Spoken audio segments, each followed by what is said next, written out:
কুসুম সিরিয়ালে আগামী পর্বে দেখা যাবে আয়ুষ ও কুসুম বাইরে রাস্তার মাঝে দাঁড়িয়ে কথা বলছে।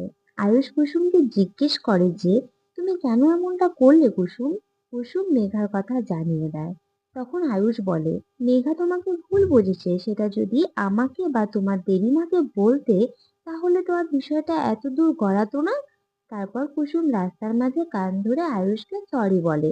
আয়ুষ বলে, এটা কি করছো তুমি কুসুম?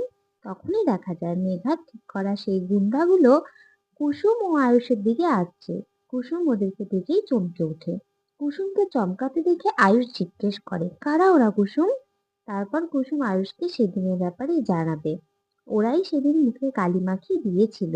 আমার মনে হচ্ছে সেই গুন্ডাদের সাথে আয়ুষ মারপিট করবে, তাই আগামী পর্ব ফাটাফাটি হতে চলেছে। অ্যাকশন দেখা যাবে। কে কে এক্সাইটেড কমেন্ট করে জানাও। ভিডিওটি ভালো লেগে থাকলে লাইক কমেন্ট করে শেয়ার করে দিও, আর আমার চ্যানেলে নতুন হয়ে থাকলে চ্যানেলটি সাবস্ক্রাইব করে দিও।